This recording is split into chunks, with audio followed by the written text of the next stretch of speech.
back to the Price of Business. I'm your host, Kevin Price, talking to you about you and your business. I do want to mention you can always find great content by Steve Beaman of the Society for the Advancement of Financial Education. That is safe.org. That's stevebeamangroup.org, and that's where you find the Society for the Advancement of Financial Education. But over at U.S. Daily Review, you can find his weekly column. He does a great job of keeping our people in the know. Now, Steve Beaman, on the news front, of course, we've got a lot of really kind of disturbing stories going on. We had the situation, of course, with the Boston Marathon. And if I recall correctly, we were talking about a tragedy last week that you were on. One of the things that happened was the week before was this incident here in the Houston area at a community college where a guy started stabbing people on campus, stabbing over 14 people in a wild event that lasted a matter of an hour or so. By the way, in a gun-free zone. Imagine if someone was allowed to carry a gun there. I wonder how many people he would have got to before he got to 14. But, of course, that argument is never used. But, Steve, a lot of stuff happening on the security front. And it reminds me of Benjamin Franklin's warning that any people that are willing to trade their freedom for security deserve neither. Well, that's a fact. And we did have a very sadly eventful week last week, and our hearts go out to our neighbors in Boston who experienced such a terrible tragedy. It does look like the Boston police, in conjunction with federal law enforcement, did capture these two creeps who did it. A couple of guys out of the former Soviet Republic of Chechnya, it looks like. So we clearly have some disaffected youth. But tying into that, we, of course, have that situation that happened down in Houston. And you just got to wonder sometimes what's going on to a culture that's now melting down to a point where people take these kinds of extreme actions. You know, you and I both grew up in a world where everybody owned a gun and people didn't go around killing each other. It's just a meltdown in the cultural values that our country's held so dear for 200 years. Yeah, you know what? It's funny is the left always liked, back in the Cold War days, the idea of mutual assured destruction. But isn't that exactly what the idea of everyone owning guns, keeping a world safe, keeping communities safe, mutual assured destruction, right? If you abuse me with your gun, I'm going to abuse you back. Well, that's exactly right. And, of course, last week we did have the Senate who rejected the further breakdown of our Second Amendment by rejecting the registration bill put forward by Dianne Feinstein. So that puts it to bed, at least for now, but it's a diligent fight to retain all of our constitutional privileges, and I think people need to stand up. But we clearly last week had so many things happen. We saw the market sell off a little bit, starting with that gold issue you and I had talked about last Monday, but it brought the market down from a high of about 14,800 down to around 14,500. Not precipitous, but a show that it's a little edgy, and people are saying, hey, where are we going? The economy doesn't seem to be growing.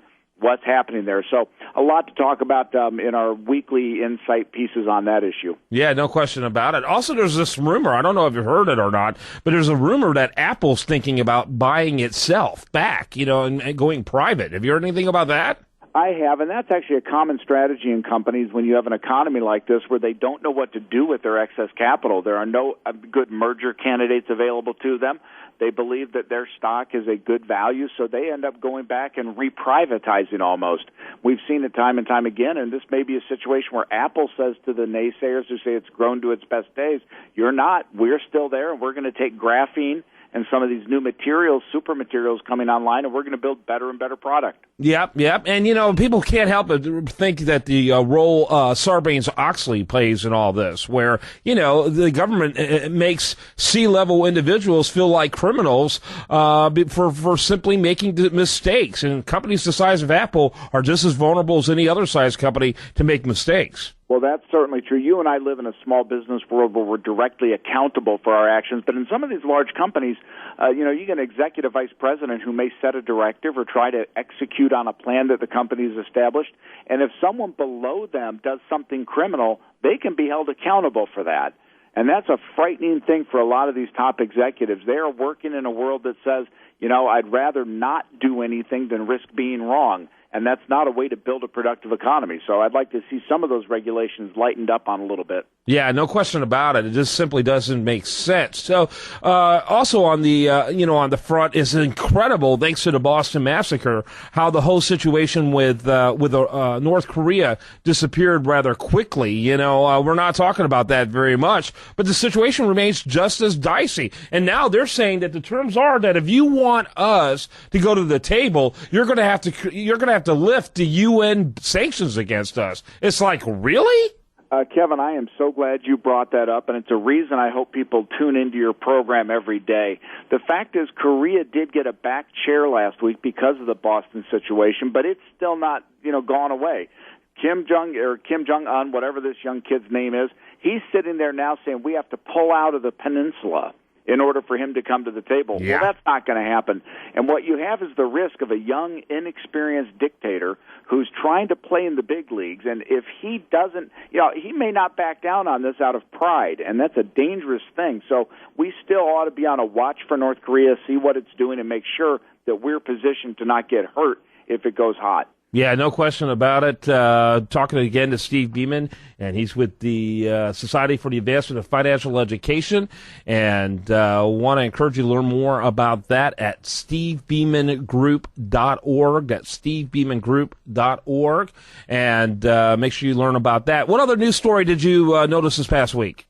Well, first, I've been focused heavily, of course, on the markets because with Cyprus having the problems it had in gold, and that, like in the North Korean situation, just kind of got out of the limelight last week. But we still see Spain and Greece developing these same kind of problems. So the market's a little skittish. We're watching that very, very closely to make sure we can get people out in the event we see things melt down.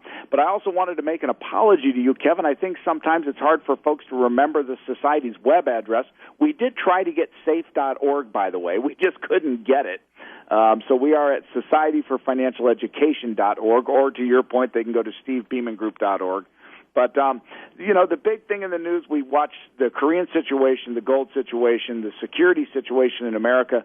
We're watching the new regulations Obama's putting out in the gun area because having lost his battle in the Senate, it's a little disconcerting that the regulations coming out of the executive branch are going to try to push over some of those laws even without congressional approval. So lots to always watch and lots of reasons for people to listen to you. Yeah, I appreciate it. And to join us every week for your insights. Do want to encourage you also to email me at info@usdailyreview.com for more information as well on the Society. And as always, Steve, thanks for being with us. It's a pleasure, and I look forward to next week where we're going to host my former boss, Dorian Nunes, who is a person who's worked in several White House administrations. I think it'll be an interesting show, so we look forward to having everybody join us next Monday. Yeah, and we're coming soon. We're working on hard dating you on the Pachyderm Club, the what is it out there? Sugarland, Tea Party Society, several others. So we're looking forward to that. All right, my friend. Thank you. Have a wonderful week ahead, and we'll look forward to talking to you next week. You bet. All right, so we've got Brian Spitz coming up next here after the break.